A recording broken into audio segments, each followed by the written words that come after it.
Why does my loss feel different from your loss? And how can two people in the same family experience the same loss so differently? Today we will explore the many varied experiences of loss.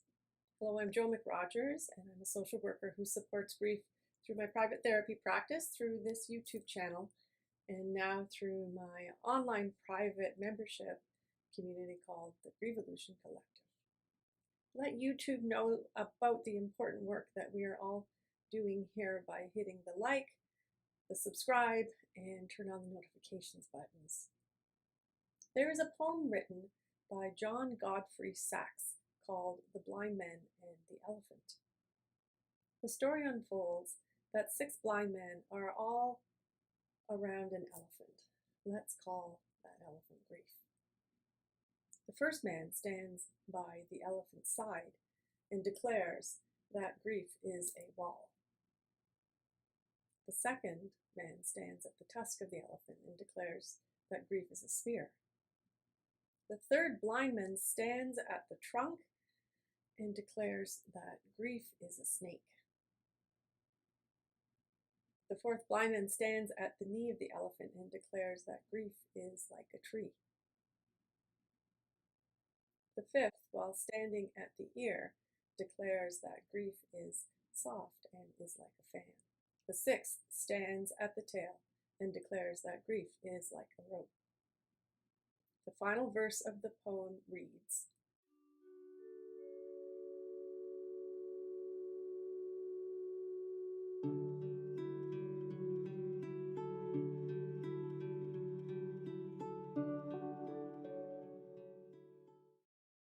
though each was partly in the right and all were in the wrong. Grief is such a personalized and unique experience. We grievers, we are all the blind souls at a different spot on an elephant. No one can know your grief. Grief is not comparable, it's not contrastable, it is not interchangeable. Have you ever felt judged in your grief? Please let us know in the comments below so that we can see how common an experience this is while grieving. While the death of a grandparent might seem to be an in-order natural loss, we'll say things like she had a good, strong life. He was independent until the day he died. They were ill for a long time and we knew it was coming. Some of the people who love this grandparent will process the death as a loss, as they have experienced other losses in their lives. They will grieve and they will return to their lives with fond memories. However, the one granddaughter who has never yet experienced a loss, she may be lost in her grief. The one family member who felt that the grandparent had acted in the role as a loving parent in their life may be far more immersed in the depths of their grief. And the one daughter or son who was the caretaker may not know how to mourn this loss. Their reactions may seem extreme and overblown and out of sync with the rest of the mourners. And the others who are integrating this loss with more flow, ease, perspective, experience, well, they may seem unfeeling, disrespectful, or cold-hearted. Have you ever judged someone in their grief? I know I have. If so, please leave us a comment about how you would do it differently next time. All will experience this same loss differently. The sibling who is emotionally expressive will experience the death of a parent far more different than the sibling who just gets stuff done. The mother who carried a child will experience the loss of that pregnancy differently than those who still mourn and grieve the loss, but they weren't the ones who were pregnant. Those who found their loved one deceased will experience the loss differently than those who were informed or who learned of the death.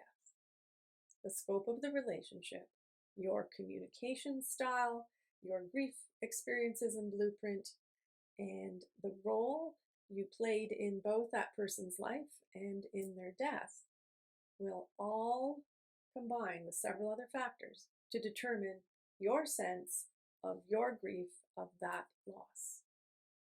So is your grief a wall, a spear, a snake, or a tree? It all depends upon where you stand.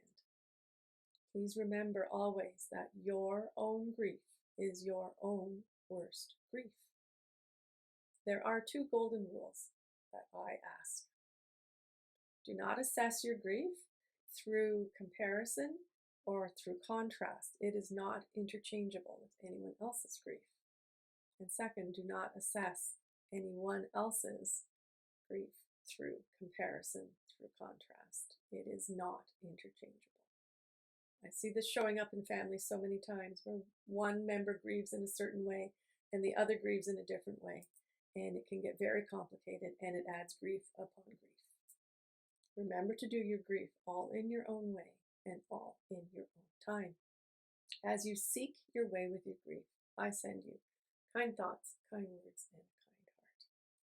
Join our Grievolution Collective to safely support and explore your grief. Watch the video that I've lined up next for you. And thank you. Take good care.